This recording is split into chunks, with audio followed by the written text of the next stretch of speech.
πώς λέγεται η ανηφόρα του, Μπαμπαλή, και είχε εκδοθεί ήδη η Τζουμχουριέτ σε εκείνα τα μηχανήματα. Μετά από τη Τζουμχουριέτ, η δεύτερη εφημερίδα που εκδόθηκε μετά την ίδρυση του κράτους αυτού, της τουρκικής δημοκρατίας, και είναι ακόμα η λειτουργία, διανοίγει δε το 92ο έτος, είναι η Απογευματηρία.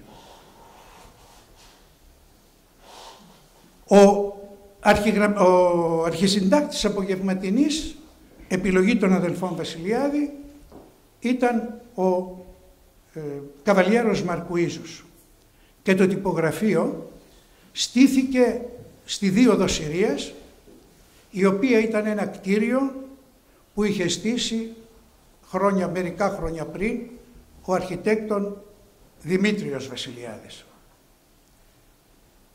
Ίσως και αυτό να ήταν η αιτία. Αργότερα η Απογευματινή πέρασε από τα χέρια της οικογένειας Βασιλιάδη στην οικογένεια Γιαβερίδη, Αντόσογλου κτλ. Όταν λοιπόν ήρθε η στιγμή κάποιος να αναλάβει την ευθύνη της έκδοσης και μου προτάθηκε, χάρηκα ιδιαίτερα και το δέχθηκα, διότι και θα επανερχόταν η εφημερίδα στην οικογένεια Βασιλιάδη, αλλά και θα στεγαζόμουν στο κτίριο εκείνο που ένας αρχιτέκτον της οικογένειας είχε φτιάξει.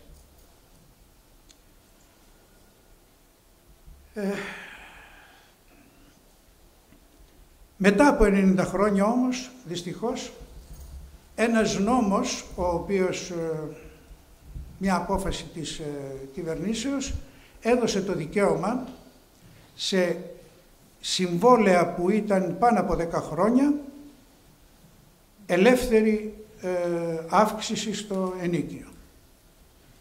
Ζητήθηκε 10πλάσιο ενίκιο, που ήταν σαν να σου λέγαν μάζευτα και φύγε. Ευτυχώς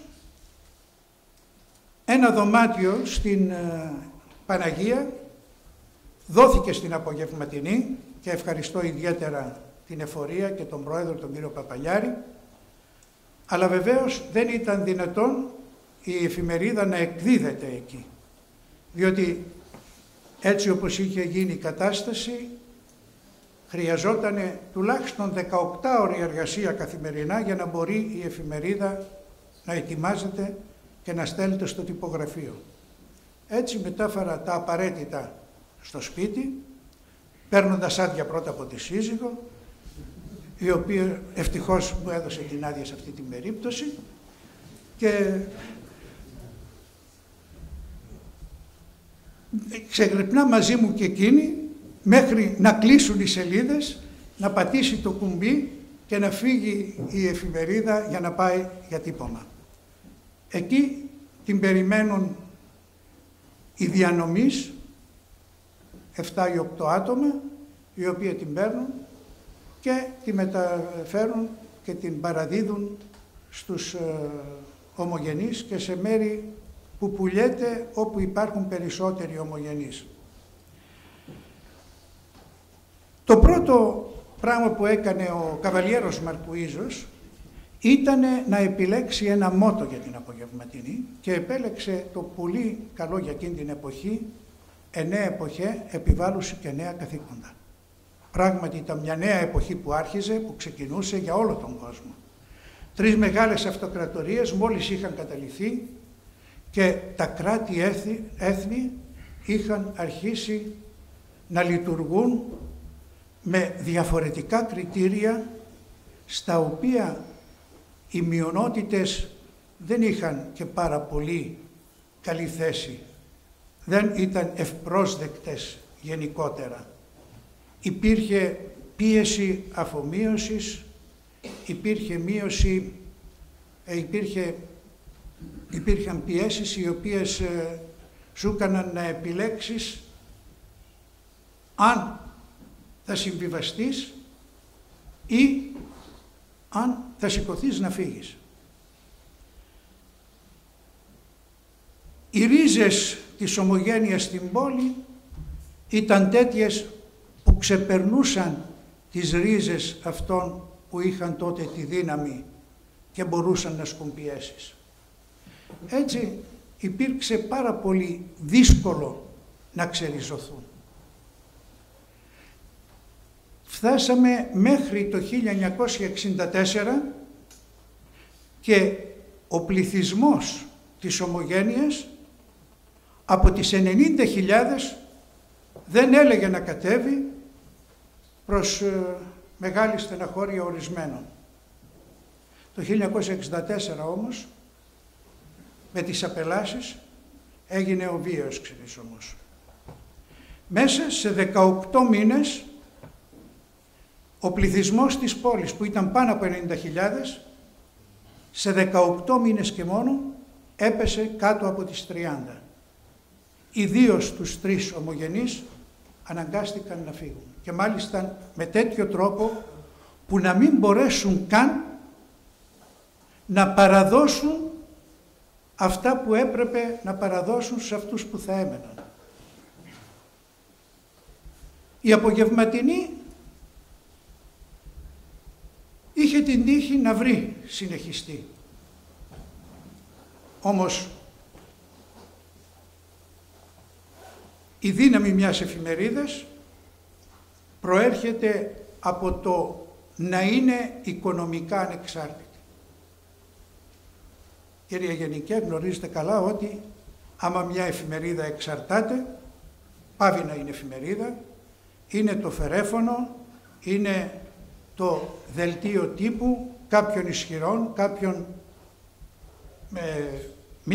μη κοινών οι οποίοι σήμερα ονομάζονται σπόνσορες, και δεν μπορείς να κάνεις τη δημοσιογραφία όπως θέλεις. Γι' αυτό και ο Ομιλών ποτέ δεν πήγε να εργαστεί σε εφημερίδα. Προσπάθησε πάντοτε να έχει τη δική του εφημερίδα, και στην Ελλάδα όταν εξέδωσα την Επτάλοφο, και εδώ η απογευματινή είχε τη δυνατότητα με την εργασία ενός ατόμου στην αρχή και 2 ατόμων αργότερα να συνεχίσει την έκδοσή της.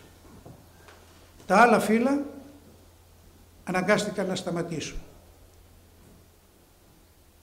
Το 1964 μέχρι το 1975 εργάστηκα στο Εμπρός, το οποίο ήταν το μόνο φύλλο το οποίο ξεπέρασε την απογευματινή. Σε τυράζ. Η απογευματινή όμως έχει το προνόμιο να είναι το ιστορικό φύλλο και να έχει καταγραμμένη στις στήλες της όλη την ιστορία της Ομογένειας, της Ρωμιοσύνης, από το 1925 μέχρι και σήμερα. Αυτό εδώ είναι το δεύτερο φύλλο της απογευματινής, με το άρθρο του Καβαλιέρου Μαρκουίζου που λέει «Οι 2 οδοί» και αναφέρεται τότε στην εκλογή του Πατριάρχου Φωτίου. Μετά ο πρώτος Πατριάρχης που εξελέγει το 1925.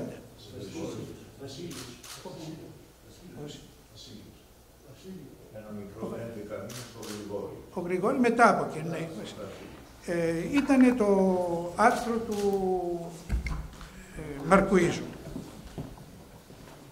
Ο Μαρκουίζος διοίκησε την απογευματινή μέχρι το 1927, διότι οι φίλοι και συμμαθητές από το Γαλατάσαράι ζήτησαν αντιχάρη απέναντι στη χάρη που έκαναν στους εκδότες. Η αρθογραφία του Μαρκουίζου δεν ήταν αρεστή.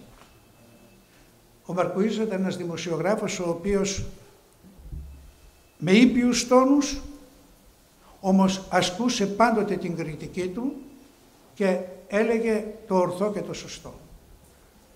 Οι πιέσεις εξανάγκασαν τους εκδότες να τον απομακρύνουν. Ο Μαρκουίζος μετά από εκεί, μέχρι να απελαθεί τέλος της δεκαετίας του 50, πριν αρχίσουν οι απελάσεις, όποτε είχε λεφτά εξέδιδε την Εφημερής, μια εφημερίδα πράγματι εξαιρετική, ιστορική θα έλεγα, και που στήριζε την ομογένεια και μιλούσε για τις ανάγκες της. Η Απογευματινή συνέχισε να έχει χωρίς να διακόψει ποτέ την έκδοσή της, εκτός ενός δεκαπενθημέρου. Από τις 7 του Σεπτέμβρη του 1955, δηλαδή την επομένη των γνωστών γεγονότων, μέχρι την 21η Σεπτεμβρίου δεν εκδόθηκε. Όπως και οι άλλες ελληνικές εφημερίδες. Η διαφορά είναι ότι οι άλλες εφημερίδες, και ειδικά το Εμπρός, είχαν καταστραφεί τα τυπογραφεία τους και μαζεύανε στα σκαλάκια εκεί στο τουνέλ ένα-ένα τα γράμματα για να μπορούν να επαναλειτουργήσει το τυπογραφείο τους. Η Απογευματινή δεν καταστράφηκε. Τη γλίτωσε ο θείος Στάλιν, ο οποίος ακριβώς απέναντι από την Απογευματινή είχε το σπίτι του, το ρωσικό προξενείο. Έτσι η αστυνομία σκέφτηκε ότι το μόνο μέρος το οποίο επιβάλλεται να κρατήσει την τάξη